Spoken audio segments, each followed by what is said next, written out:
Henry Laurens was an American merchant and rice planter from South Carolina who became a political leader during the Revolutionary War. A delegate to the Second Continental Congress, Laurens succeeded John Hancock as President of the Congress. He was a signatory to the Articles of Confederation and President of the Continental Congress when the Articles were passed on November 15, 1777. Laurens had earned great wealth as a partner in the largest slave trading house in North America. In the 1750s alone, this Charleston firm oversaw the sale of more than 8,000 enslaved Africans. He was for a time Vice President of South Carolina and a diplomat to the Netherlands during the Revolutionary War. He was captured at sea and imprisoned for some time by the British in the Tower of London. His son John Laurens, a colonel in the Continental Army and officer on Washington's staff,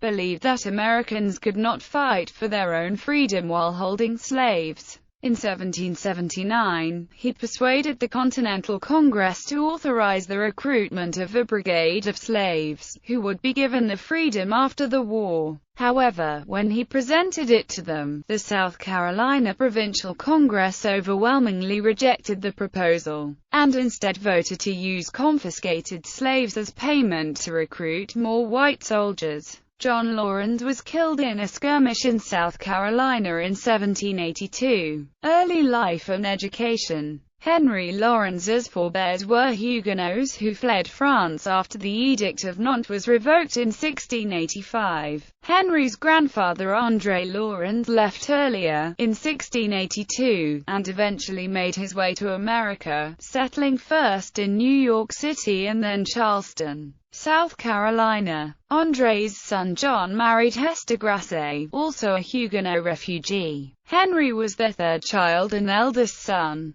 John Laurens became a saddler, and his business eventually grew to be the largest of its kind in the colonies. In 1744 he sent Henry to London to augment the young man's business training. John Laurens died in 1747, bequeathing 23-year-old Henry a considerable estate, marriage and family. He married Eleanor Ball, also of a South Carolina rice planter family. They had several children, and she died young in 1770. Laurens took their three sons to England for their education, encouraging their oldest, John Laurens, to study law. The young Laurens returned to the United States in 1776, at the time of the American Revolutionary War. Political career. Laurens served in the militia, as did most able-bodied men in his time. He rose to the rank of Lt.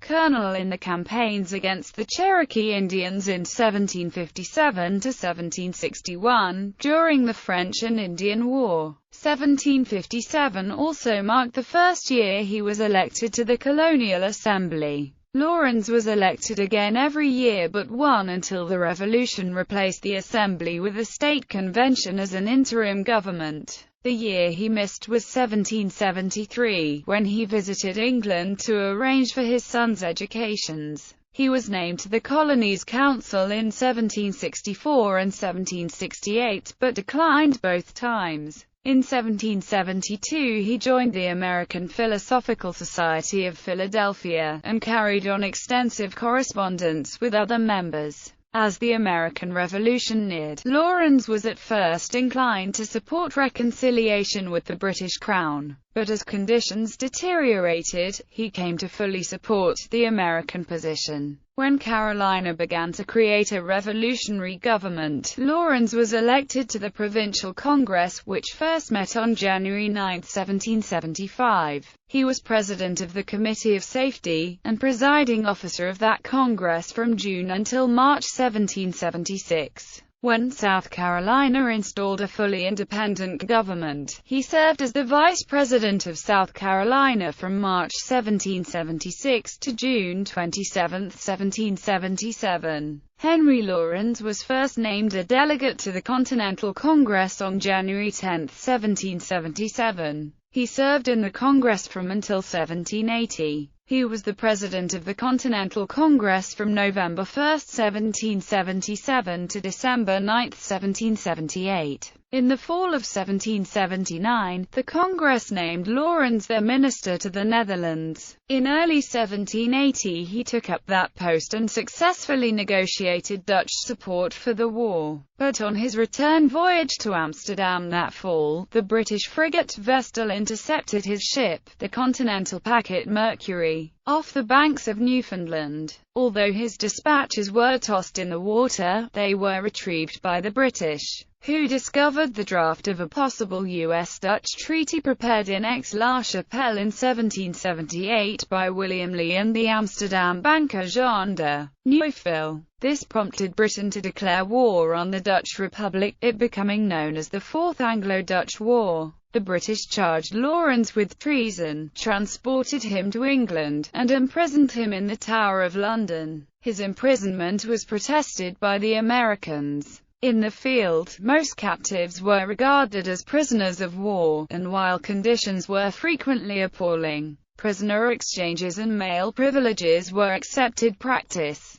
During his imprisonment, Lawrence was assisted by Richard Oswald, his former business partner and the principal owner of Bunce Island. Oswald argued on Lawrence's behalf to the British government. Finally, on December 31, 1781 he was released in exchange for General Lord Cornwallis and completed his voyage to Amsterdam. He helped raise funds for the American effort. In a late skirmish during the war, Lawrence's oldest son John was killed in 1782. He had supported enlisting and freeing slaves for the war effort and suggested to his father that he began with the 40 he stood to inherit. He urged his father to free their slaves. Yet, although conflicted, Henry Lawrence never manumitted his 260 slaves. In 1783 Lawrence was sent to Paris as one of the peace commissioners for the negotiations leading to the Treaty of Paris. While he was not a signatory of the primary treaty, he was instrumental in reaching the secondary accords that resolved issues related to the Netherlands and Spain. Richard Oswald, a big former partner of Lawrence in the slave trade, was the principal negotiator for the British during the Paris peace talks. Lawrence generally retired from public life in 1784. He was sought for a return to the Continental Congress, the Constitutional Convention in 1787 and the State Assembly,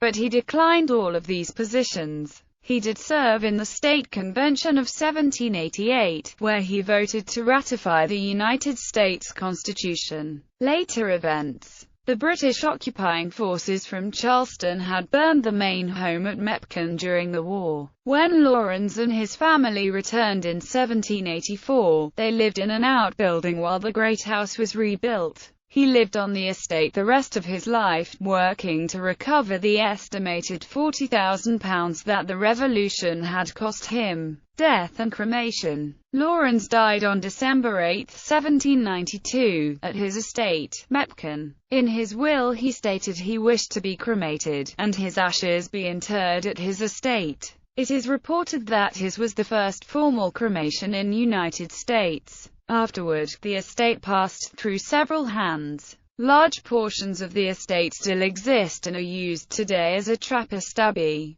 Legacy and honors. The city of Lawrence, South Carolina, and its county are named for him. General Lachlan McIntosh, who worked for Lawrence as a clerk and became close friends with him, named Fort Lawrence, in Ohio, after him. Lawrence County, Georgia, is named for his son John, who died in 1782 while serving in the war. The town and village of Lawrence in New York are named for him.